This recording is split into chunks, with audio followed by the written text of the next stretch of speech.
দর্শক বন্ধুরা, রমাদান মাস তো আই গেছে বা রমজান মাস তো আই গেছে। দিনের বেলা আপনারা মুখ সিলাই হয়ে যাব। আপনারা রোজা ধরলেও মুখ সিলাই হইব, রোজা না ধরলেও মুখ সিলাই হইব। যারা রোজা ধরতা না এরা জনসমাগম অর্থাৎ মানুষের গ্যাদারিং বা কোনো বাজারঘাট বা কোনো পাবলিক প্লেসও কিছু খাইতে পারতা না। যার কারণে যারা রোজা ধরতা না এরাও রোজা ধরবার মতো হয়ে যাব। আর যারা রোজা ধরবা এরা তো ঠিক আছে। তবে আমি প্রত্যেকের কাছে অনুরোধ করি আর আপনারা রমাদানের প্রত্যেকটা রোজা ধরার চেষ্টা করুন। কোনো বিশেষ বা কোনো ইমার্জেন্সি অসুবিধা যদি না হয় তাহলে রমাদান মাসের কমপ্লিট সবটা রোজা ধরবার চেষ্টা করুন আপনারা। আর আজকে হইল 1 মার্চ 2025 সাল শনিবার। আজকে লাস্টমেশ দিন আছে, দিনের বেলা আপনারা খাইলাও। আগামীকালকে 2 মার্চ 2025 রবিবার থেকে রমাদান মাস শুরু হয়ে গেছে।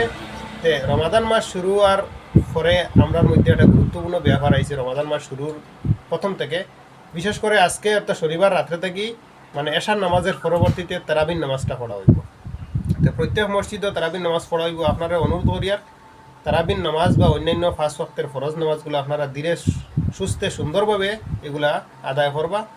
5G 4G 5G গতিতে তারাবির নামাজটা আপনারা পড়িও না। ধীরে স্থিরে সুন্দরভাবে কিরাত সুন্দরভাবে রুকু সজদা এবং 2 সজদার মধ্যখানে সামান্য বসা অত্যন্ত ধীর স্থির রিল্যাক্স মাইন্ডে এগুলো করার চেষ্টা করিও। কারণ অতি তাড়াতাড়ি করে এই তারাবির নামাজ পড়লে আপনার তারাবির নামাজ আল্লাহ তাআলার কাছে কবুল হইতো না, এটা কিন্তু মারাত্মক ভুল হইব। আর রমাদান মাসও বিশেষ করে সেহরি খাওয়ার সময় আপনারা উঠিও। সেহরি খাওয়ার তুরা আগে যদি উঠে দিতে পারো তে তাহাজ্জুদের নামাজটা পড়িও। আর পরবর্তীতে সেহরি খাইবা, সেহরি খাইয়া একটু ওয়েট করিয়া ফজরের নামাজ হইব, এগুলা পড়িয়া আপনারা সামান্য রেস্ট করিয়া পরবর্তীতে উঠবে, ঠিক আছে। সেহরির পরে তো সারাদিন রমাদান রোজা রইলে রোজা থাকা অবস্থায় আপনারা কিছু আল্লাহর জিকির আজকার করবাই। আর সন্ধ্যার সময় বিশেষ করে সূর্য অস্ত যাওয়ার পরে যে মাগরিবের আজানের সময় ইফতারটা করবাই, সঠিক টাইমে ইফতারটা করবা। দেরি করিয়ে ইফতার করাটা মকরু। আপনারা ইফতার সঠিক টাইমে করবা। আর এই রমাদান মাসের কমপ্লিট রোজা রাখার চেষ্টা করবা।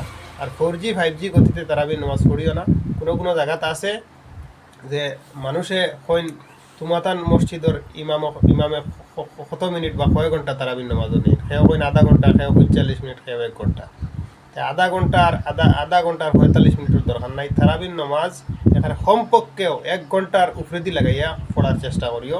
কারণ তারাবির নামাজ এত ধীরে এত তাড়াহুড়া করে পড়িয়া কোনো ফায়দা নাই। এর রেজাল্ট আল্লাহর কাছে জিরো দেখাইব।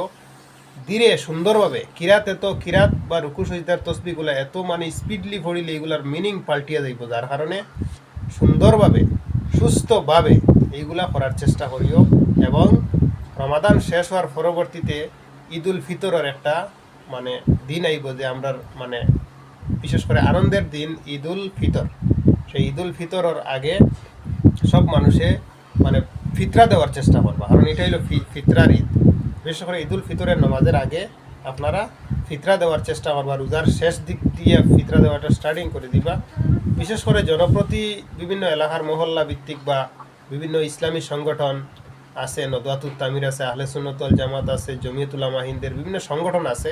এই সংগঠনের গাইডলাইন অনুসারে ফিতরার পরিমাণগুলো নির্দিষ্ট করা হইব জনপ্রতি। যে কোনো পরিবারও 10 জন মানুষ থাকলে তার প্রতি জনপ্রতি ফিতরা কত টাকার পরিমাণ দিতে লাগে এগুলা নির্দিষ্ট করে দেওয়া হইব। আপনারা এইগুলো কমপ্লিট করবা, ঈদের সালাত আদায় করবা। প্রত্যেক মুসলমান ভাই বন্ধুদের কাছে আমি অনুরোধ করি আর সুন্দরভাবে এই পবিত্র রমাদানের রোজাগুলো আপনারা রাখা। আর রমাদানের রোজার রাখার ফাঁকে ফাঁকে আল কোরআনে পাকের তিলাওয়াত করবা, হাদিস শরীফের তিলাওয়াত করবা। আর অবসর সময়ে সবসময় জিকির আজকার করার চেষ্টা করবা। এগুলা করিয়া পুরো রমাদান মাসটা আপনারা শান্তিপূর্ণভাবে নেওয়ার চেষ্টা করবা। দেখো রমাদান মাসে আপনারা কিছু মানুষের যারা অসহায় মানুষেরা ইফতার করাইবার চেষ্টা করিও। তারা ইফতার করাইবায় ইফতার করানির মাধ্যমে আপনার মধ্যে ফ্যাসিলিটি আইব। ফ্যাসিলিটিটা আল্লাহ দিবা, আপনারা সওয়াব দিবা, নেকি দিবা। যার কারণে যারা ইফতার করতে অসমর্থ তারা ইফতার আপনারা করাইবা যারা সামর্থ্য আছে। আর বিশেষ করে আত্মীয় স্বজন ফেস কুটুম যারা আত্মীয় স্বজন আছেন এরারে সামান্য ভারতে আপনারা ইফতার করানোর চেষ্টা করিও। ইফতার করাইলে এর থেকে আপনারা বিনিময়ে সওয়াব পাইবা, নেকি পাইবা। আর আমি পবিত্র রমজান মাসের শুভেচ্ছা এবং শুভকামনা জানাই। বিশেষ করে 2025 সালের এই রমাদান মাসটা আমাদের জীবনে বরকত এবং শান্তি নিয়ে আসুক, এর জন্য সবার শুভকামনা রইল। ধন্যবাদ।